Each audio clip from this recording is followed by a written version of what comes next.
definitely giving the energy of the very last show.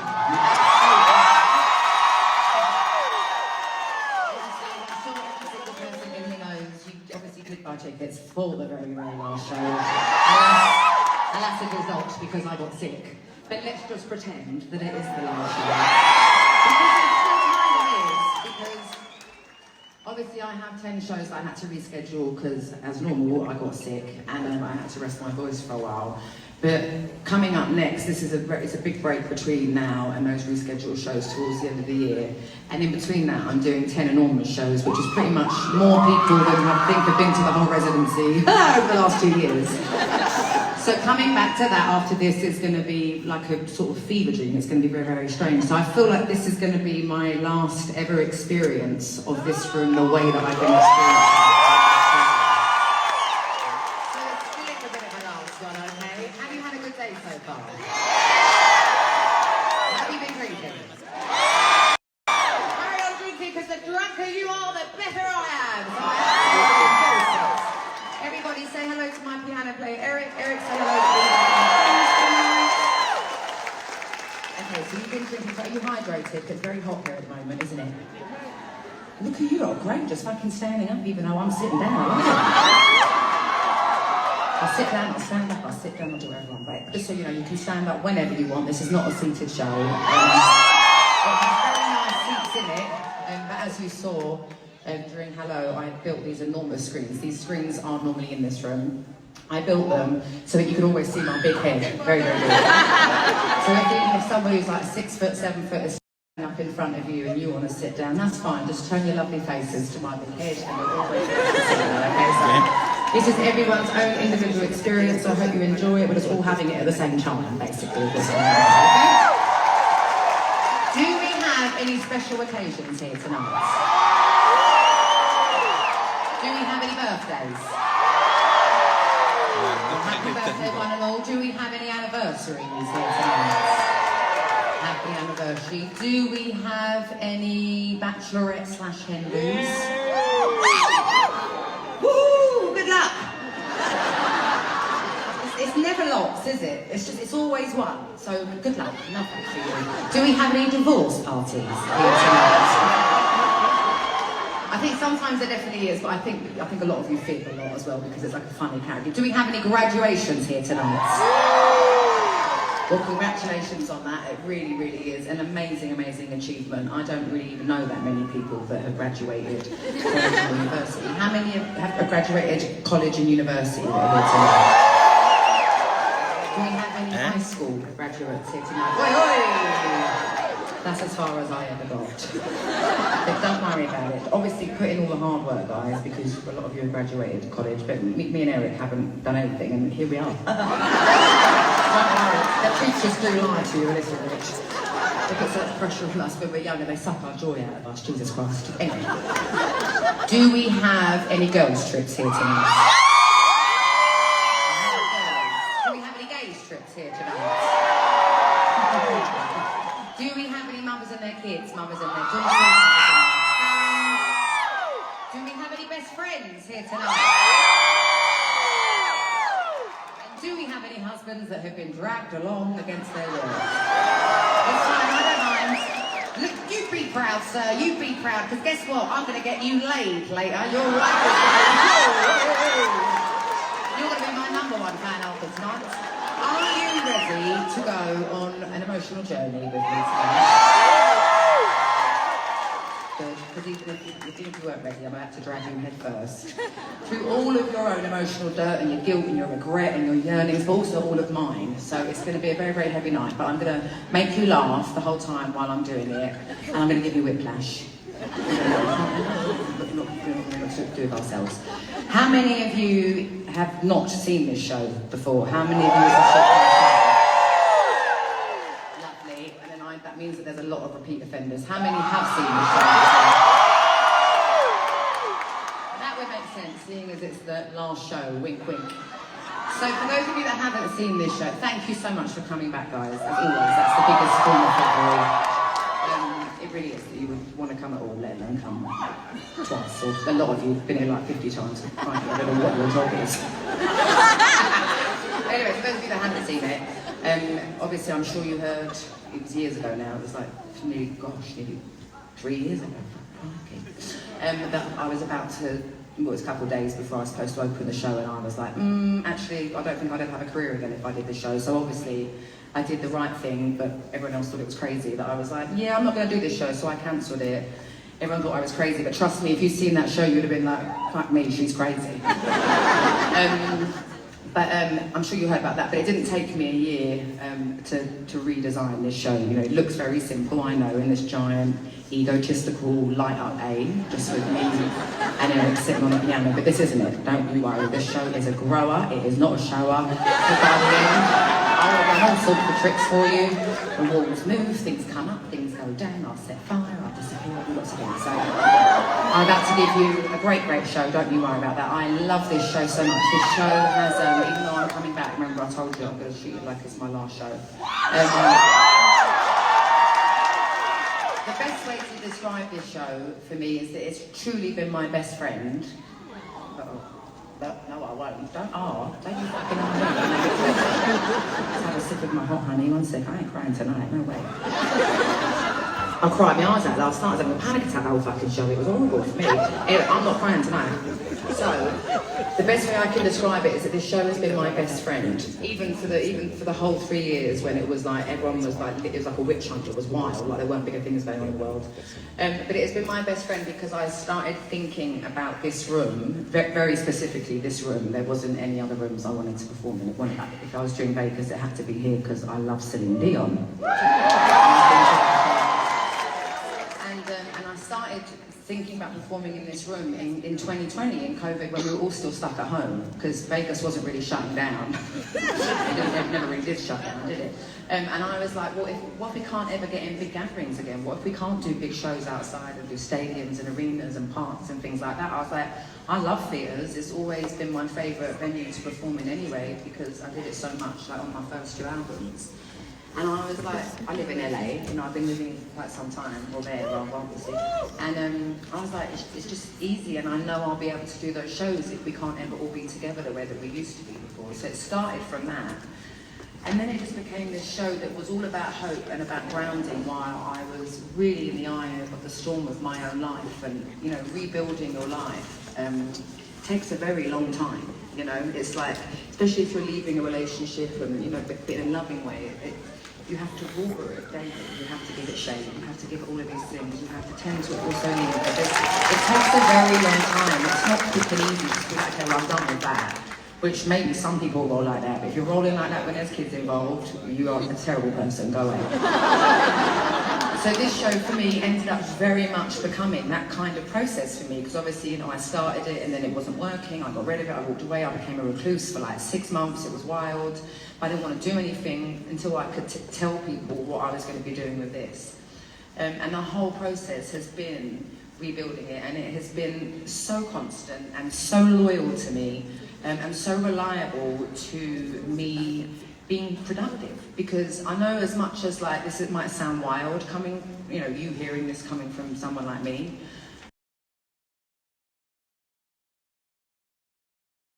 is that, you know, I know that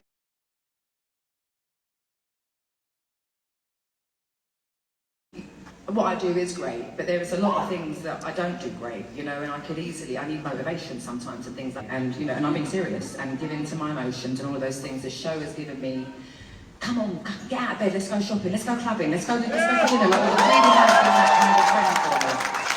So I'm going to miss it in this big chunk where we're not going to be doing it. And I will forever miss this show, I will forever miss this room. And I think at the end, when I do those few weekends left I have to make up, that will be me more soaking up and being nostalgic about it rather than being in the moment in it, like I've been for 89 shows, and this is my 90th today. So a lot of thought and effort and feeling and life has gone into the show for those of you that haven't seen it, and for those of you that have seen it, just a bit more explanation. Right, so I'm gonna do a couple. Listen, be careful shouting out to me because I have these speakers in my ears and I can't hear exactly what you're saying. So if you shout out, even if you're saying I love ya, even if you're saying that, I might hear it as you saying pride sucks or something like that. It happened a few weeks ago and I don't know what that poor man said now. My friends were like, he said five sucks, oh my god, you're a queen, and blah blah, and then like 12 hours later, they were like, did he actually say that? I was like, I don't fucking know, I've got fucking things in my ears. I was talking about cry, he said fuck cry. Anyway, so be careful shouting out things at me because, you know, you could have been saying, fuck your show then, for all I knew. Sometimes I'll take them out. I'll let you know when I take them out so I can hear what you say. Right, so I'm going to do a couple more piano ballads for you in this setting from me and Eric. And then I'm going to do like 20 other piano ballads for you. So they'll all be a bit different sceneries, different percussion, different bass, you know, all those different things. But right now, it's just going to be us. For some reason, I'm slipping off my chair tonight. This is very simple. Last night, you know, I do talk a lot when I'm nervous. Also, I'm not going to see you for a very long time, so I might be a chat box. So obviously, I said a minute ago, I had a panic attack last night. I had it just before I came on stage. It was my first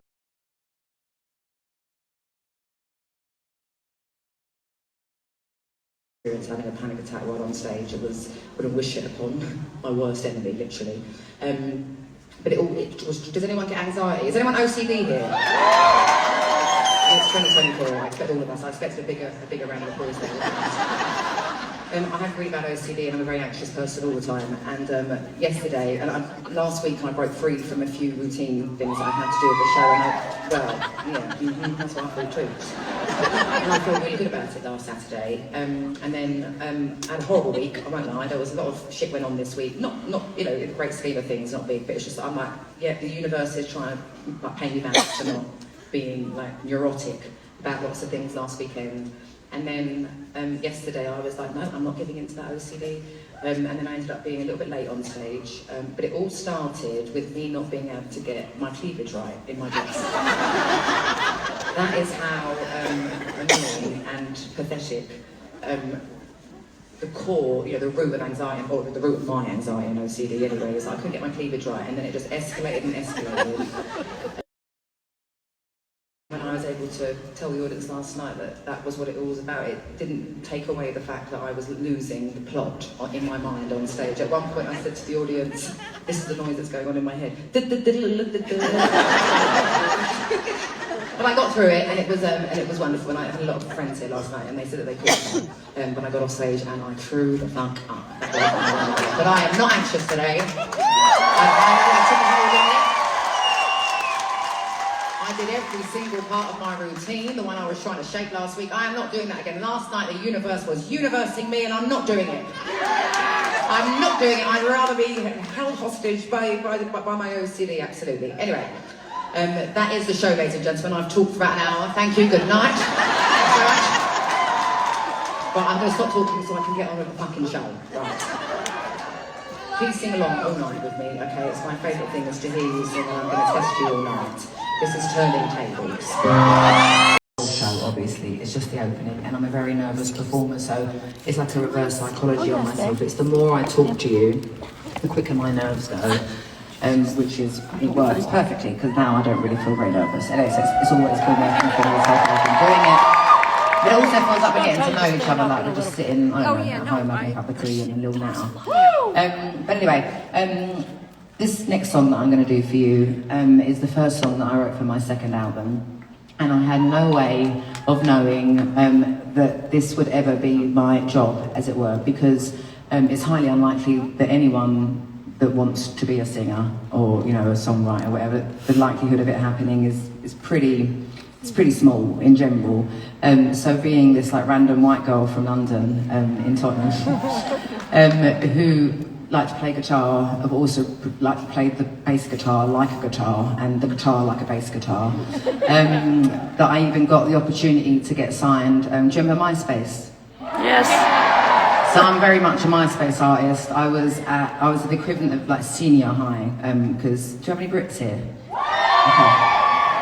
6 of us. And well, in England, our college is like your senior years, so like 11th and 12th grade. I don't know why. I don't know why you do it the way you do it. I think we've been doing it a lot longer than you. Obviously, we're like hundreds and hundreds of years older than America, but you know what I mean. But my equivalent of your senior high, I was what I call college, and I was doing music, and one of my friends, Lyndon at the time, he was like, my biggest fan. He was the best, and he was very much, you know, I mean, I don't like social media, I never have. Actually, do you know, it's been nearly a year. I came off of social media at Pride last year. It's been pretty much a year that I haven't been on social media. Yeah. That's some booze. My life is great since I got off of it, but at the time, social media wasn't a thing. That's how long ago I was signed. It was dinosaur times, really. And it's crazy to think how the world has changed in 15 years in terms of the way we consume music, let alone like how easy it is to discover people. But at the time, that was all there was. And he made a music MySpace for me. I had no idea at the time. And then when I finished, you know, senior high, he gave me the password, and I'd been emailed MySpace emailed by Virgin Records, which I was very excited about because the Spice Girls used to be with Virgin Records. So you can imagine, like, my 18-year-old brain, I was like, ah. And then there was a record label called XL Recordings, who I went on to sign with. I know it was the best decision ever. I adore them, I still do. And I made my first album, and it took me to Europe, which already blew my mind, and then it took me to America, which was like, oh my God, like, you know, it was in England, not so much anymore because of streaming and YouTube and all social media. You can literally travel the world from your bedroom without even leaving the room. But, you know, it was like a very big thing to break America, and very often no one was able to do it from across the pond, as it were. So the fact that I got to come here, and I wouldn't say I broke it, you know, I remember doing a radio show, you know, performing like 6, 7 songs, whatever, at a radio show with Ben, who still plays with me today. And we went to school together. And he'll remember that one person turned up, but actually didn't know who I was. They just came for the free pizza they were giving out at the time. So I definitely put the graft in. But all of those things ended up making me a better musician and a better singer and a better songwriter. It's a very long-winded way of me getting to tell you that by getting to travel with my music at such a young age and being given that opportunity, which at the time was very, very rare, I didn't know that I was going to go on to write more albums. That had never even crossed my mind, that was something I would be capable of in any kind of capacity, let alone that I would go on to write a second record that was way better than my first, but also the album that it ended up becoming. And I absolutely credit that to traveling around doing music every day. You know, I was at school when I was doing it, and quite quickly after I got signed. But, you know, doing radio shows and gigs of my own and stuff like that every night really made me better. And I became a sponge, and I soaked everything up, and I realised what I was very good at, what I was all right at, what I was terrible at, so let's just not do that anymore. And different types of music. I fell in love with country and bluegrass music, which I had never really been exposed to. And that songwriting element of those genres of music, which I just think are top tier, rubbed off on me, and I credit that for 21 being 21, because the storytelling changed my life and changed my perspective. And I had no way of knowing what my second album was going to be like, so that was a very long-winded way of me introducing this next song to you, Fat Me. But I had a free day back in London, and because I'd gotten so used to doing music every single day, I felt itchy, not, you know, just being at home. So I went to the studio, and we wrote this song in a day, and I didn't even know that we were going to write a song that day. I thought we might just go catch up. It was with a guy called Egg White, who I wrote Chasing Pavements with a few years earlier. So it just seemed obvious to go see him. And I left with this, and I was pleasantly surprised because it was on the piano, and even though I had a couple of songs on my first album on piano, I wrote those songs. Well, I didn't write Make You Feel My Love, that's a fucking lie. I had 2 piano songs on my first album. One was Make You Feel My Love, which Bob Dylan wrote.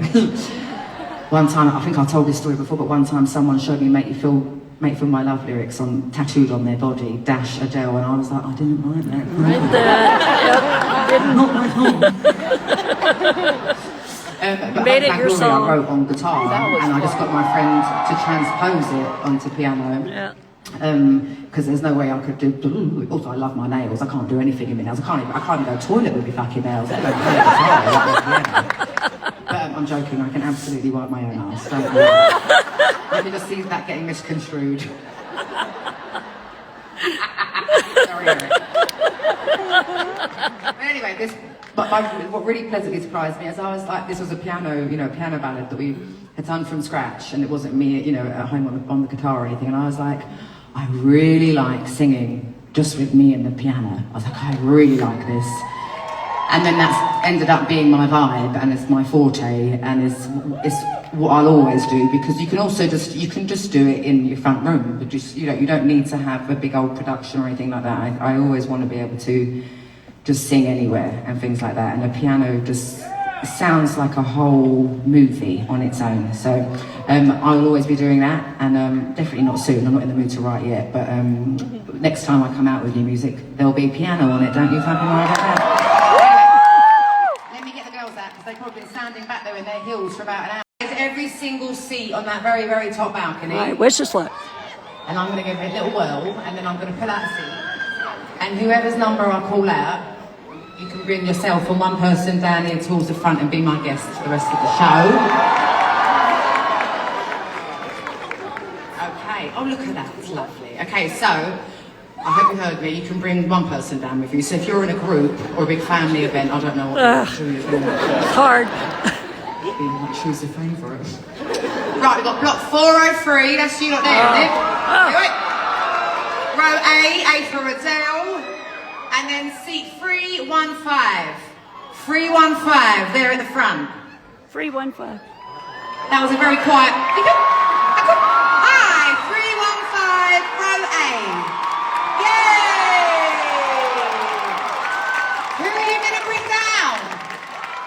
Take your time and then come on down. I'll speak to you in a little while. Oh, love. Actually, I heard you. This was her. I heard you from down here. Right, perfect. Take your time. Lovely, jubbly. Right, we'll talk to her a little bit when she gets down here. Right, we'll get lovely simple money. Guys, I'm going to watch Inside Out 2 tomorrow. Yay! I'm very excited to be emotional. Obviously, that's me every day. I'm excited, and then also I've got to watch England play football tomorrow as well. I know. Oh, and also I need to wish you all a very, very happy Father's Day in advance, because I know I know it's not as big of a deal at Mother's Day, but it is if you're a great dad. That's all I'm saying. I don't know why I ever asked this question. We must have lots of us in here who have an ex-partner that we don't like. Woo! Why else would we all be here in this room? Choosing to be. Okay, well, this song is not.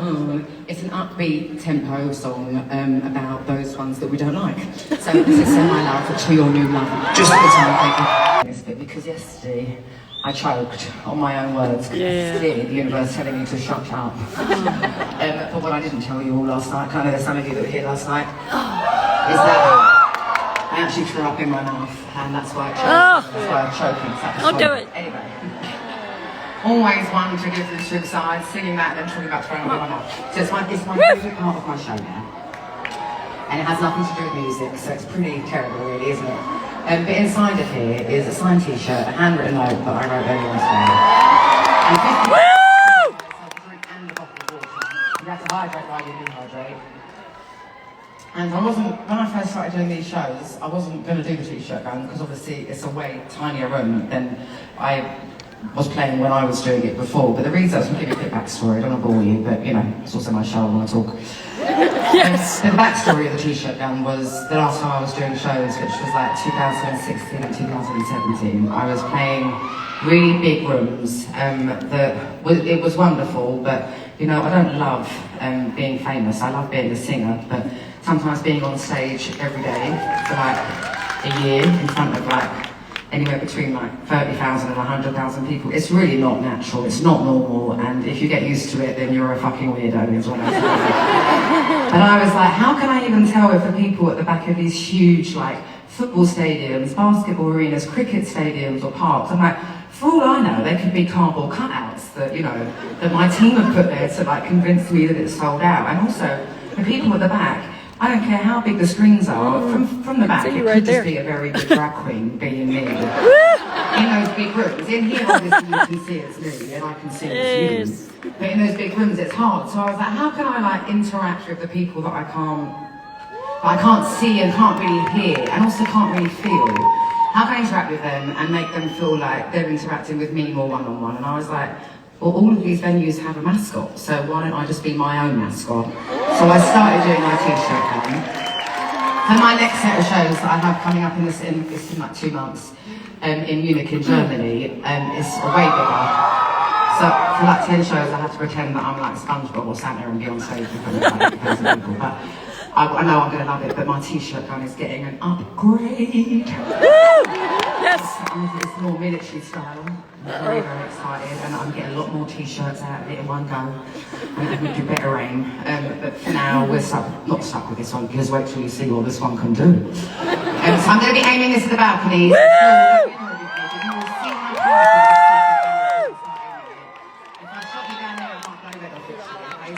But be careful, because my aim hasn't been very good the last sort of like 3 Not me weeks. and So every now and then I'm trying to aim up top, it falls down. So, you know, snooze, you lose. Right, so first...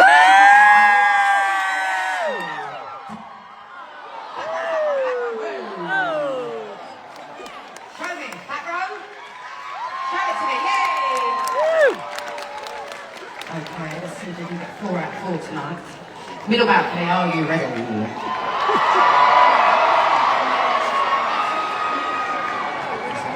Look. This one's harder, don't touch me. Oh no! Oh no, no! Oh! Where'd it go? Oh. Sorry, middle balcony, it hit the bloody projector. What did it do? Hit the bottom of the top balcony, then bounce back down? Oh, sorry, that angle's too good almost. Okay, I've got 2 more, don't worry.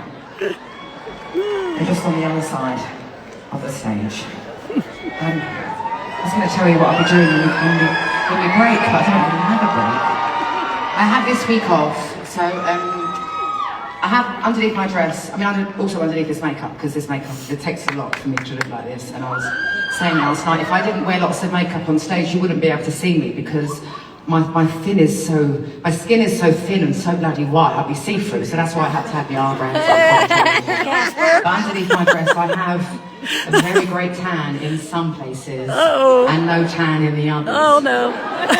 So this week the weather's going to be very good, so I'm going to lay out there. But I was planning on laying out there naked, but someone flew a fucking drone. Oh no, no, no, no. Rude. It's not even fucking funny. If someone posts online, if that was your drone here, your mum. Fuck mum. A gun and shoot and it. I'm going to have to go away with white bits all over me body and black bits on the other.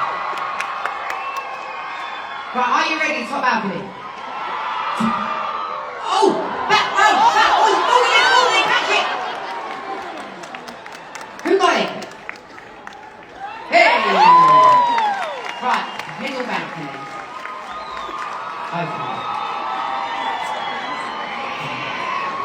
The reason I'm saying I said tan is because then the week after that we rehearse, don't we? And then we go to Europe, and you know I ain't going to get the tan in bloody England, am I? No. Okay, you ready for the balcony? So it's like now or never for my tan. Yes!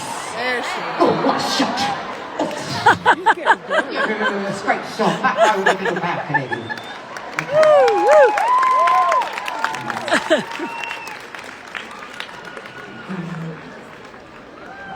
And also, hopefully if England play well, in the Euros, I'm going to go to my first Euros game while I'm in Europe. I'm very excited.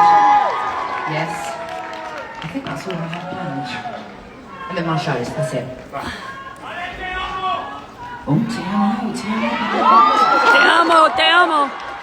Let me say hello to my new friend. Hello. So I called out your seat, didn't I? I heard you without a microphone. What's your name? Katie, hello. And who are you here with tonight, Katie? Hello, what's your name, Mum? Amanda. Hello, Katie and Amanda. And how long have you been in Vegas? Yesterday, and then she just came today. We're with my dad. Your dad and your boyfriend. Hi, dad and boyfriend. That's why I was looking at myself. Yeah, block 403. They brought them down with you? Oh, fantastic. Hi, dad and boyfriend, right there. Sorry. Hello. Yeah. I was scouring for the seats, but okay. Well, fantastic. And where that are you girl guys in the come bathroom? from? Seattle. I like Seattle. I like Seattle. A couple of my favourite crime TV shows are always filmed in Seattle, so I do like it. I like being there in real life as well. And so you got here yesterday. What did you do yesterday? We went to the Adele Company concert. The Grateful Dead? Yes. Yeah, the spear. Denning Company. Oh. Right. Okay, it's a new name for them because Because they're aging, you know, that's what it is. Okay, I have no idea. I've been They're going around aging being, you going to the gracefully. Grateful Dead? You going to the Grateful Dead? That's all I've been asking you. No. Yeah, okay, that would make sense. No. So you went to that, did you enjoy it? The visuals look amazing. I'm yet to have been to the Sphere because I get really bad vertigo. So obviously the scale of the inside, everyone's like, no, don't go, you might be sick. Yeah, you're just my luck. And so you got here today, Amanda, and then when are you guys here until? Lovely, so you just in and out. Just for me. Oh, well, lovely. And then, can I be nosy? Because I don't meet, well, the only new people I ever meet are my lottery seat winners. And I meet all the time, because obviously why else would I ever meet strangers? But may I ask what you do? Yeah, you don't have to tell me. You can tell me to fuck off, that's fine. You're in grad school. What are you studying? Oh my God, say that again? Well, I'm going to be hiring you, couples and family counselling, guys. Wait. It was so funny. I was talking about therapy with the crowd last night because, you know, I was having my panic attacks and things like that. I'm joking. I'm not going to be hiring you. I am happy. Yes. Amen. I was saying last night, and I was really was. It was horrible. Inside of my mind, I think I did a good job. For anyone that was here last night, did I do a good job last night? Yeah, you're awesome. I tried my hardest to be like, bit inside. I was like, oh. And I was telling the audience last night that I don't have a therapist anymore, which is probably why I've been getting crazier and crazier the last few months. But my best friend needed it more than I did, so I had to give up my session with my therapist because my therapist is obviously very good, and now I can't get him back. So I'll just lose the plot while she gets her life together, and then I guess we'll swap back over. Okay, is that what you want to do for your career? Oh, I love that. May I ask why you want? What kind of pulled you? That's a very impressive thing to want to do. What made you want to do that? Did you like psychology? And so, yeah, sociology was one of my favourite lessons when I was real. I never got to do psychology because I didn't go on to further education, but I was also the class clown. What are you going to do after this? Did you go for a nice Not a class clown. What are you going to do? Oh, carbone for dinner, very posh, yes. Yeah, clubbing. Yeah, gambling, yeah. You ever gambled? Yeah, I've never really gambled because I think I really like it, but we're really bad at it. Oh, I think I'd be in Vegas forever and ever if I started gambling. That would be very much the case. I'd be stuck here forever. I don't feel stuck now. I'm just saying I'd spend all my money here gambling, and then I'd have to. Someone whooped about me spending all my money. I'd also be terrible at it. Okay, well, have a lovely night. I hope you enjoy your trip. Dad and boyfriend, lovely. And I'm gonna. Oh, hello, yes. Oh, did you get engaged? Oh, when did you just got engaged? Oh, congratulations! They got engaged down here on the front row. Congratulations. You look lovely as well. How long have you guys been together? 3 years. 3 years. Lucky you. You've got a ring already. Oh, what a lucky girl.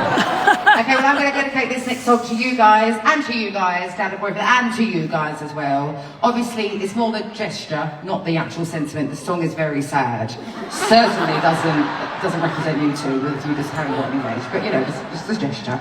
And thank you for coming to my show, and enjoy the rest of your time in Vegas, and congratulations again. Good luck with that career, it's needed. Love you. Right. Ooh. Gorgeous. Normally, in the past, so this is my 90th show, so I say probably maybe like 20 shows ago. Hello, my love, hello. Hi, cutie pie. Hello, everybody else.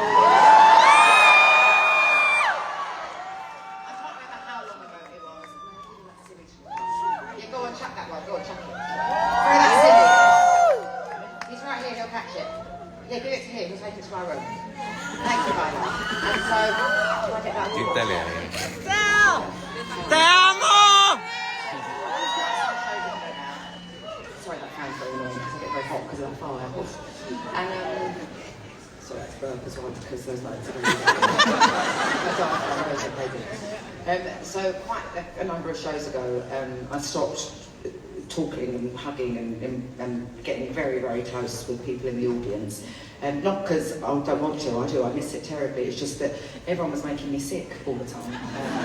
Just because of the amount of things that people touch maybe in Vegas because of the kind of place that it is. I realised, I was like, God, I'm always getting sick, and then I was like, it must be from those shows because I don't do anything else. The only thing I do is really go to the gym, and they wipe that gym down like nobody's business, because I'm so OCD, like I was telling you, I'm a germaphobe. But it's not that I don't love you, I just don't want to get sick on my break.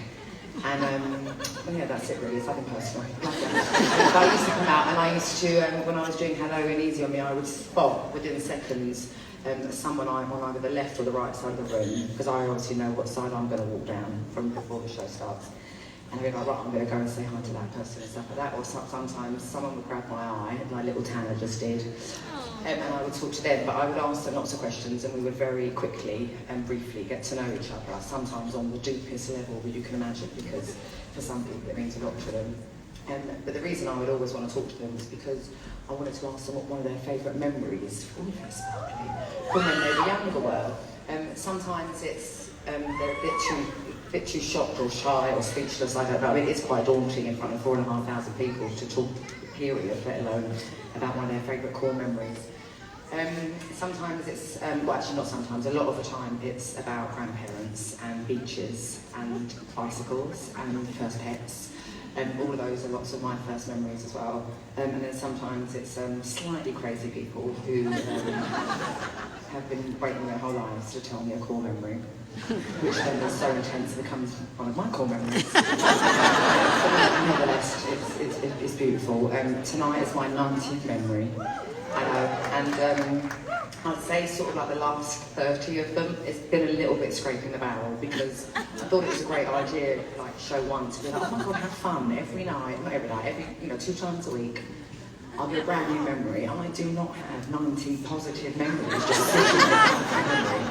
And I don't want to be even more of a Debbie Downer, because obviously all my songs are Debbie Downers and miserable. I don't want to talk about sad memories, can you imagine? I did speak about one last night a little bit, but it was also very uplifting in a way. But tonight my memory, it's a 5-year anniversary, which is my favourite number. 5 is my lucky, lucky number. I'm a 5th of the 5th, you see, that's why. And everything in my life revolves around 5s. 5 years ago today, I went to Wembley Stadium in London, which is the Wembley Stadium, and I watched the Spice Girls. I nearly whacked myself in the face then. I watched the Spice Girls, and I was, well yes, I was like 31. I just turned 31, and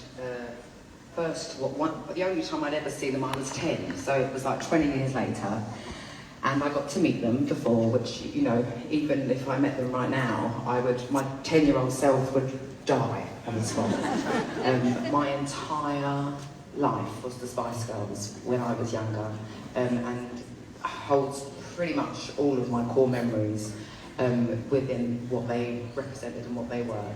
And one of my closest friends, like my closest life friends, and we watched them, and then towards the end they started playing Someone Like You, and you can imagine, we were all in tears. It was the strangest full circle moment of my life, because I used to write to their fan club and things like that, and then I think they replied when it was clearly just a letter from somebody else.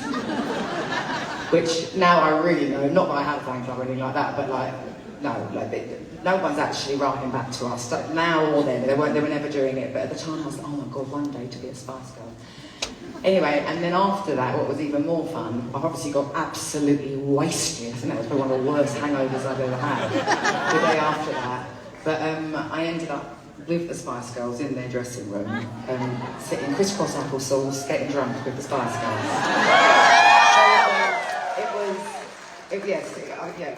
The way I want to squeal with excitement right now, but I don't want to ruin the speakers in here. And I was telling my team, I was saying to my security, I was like, I'm sure it was this time a few years ago, because we used to always fly home to England on like the 10th and the 12th, and I remember being really jet lagged, which is why I carried on drinking so much, just to stay awake. I got so drunk that at one point, before I found the Spice Girls dressing room, I was with my best friend Laura, and we were Wembley Stadium is huge. It's like SoFi or like the big stadium here, you know, like the big stadiums, you know. And they were taking me to the dressing room, but suddenly I was like, oh my God, this is great. Maybe I should come down to Wembley more often now because, look, no one's here, it's quiet. I thought I was walking around the streets and I was in the car park underneath the building. That's how drunk I was. And only my best friend was like, okay, yeah, the next morning she was like, we were absolutely not outside, we were underground. I don't even need security. Look, I could just walk around. There was no one there because it was the underground car park. But anyway, that's my favourite memory for today, which I think is a very good one and a rather iconic one. So on that note, this is when we began. I still love the Spice Girls now as much as I did then. I can't lie.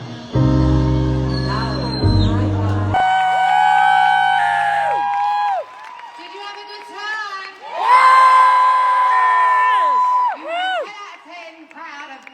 Last night crowd. Thank you so much. Woo! It's been amazing. We put the lights on for one set. Just so I'm standing there like this.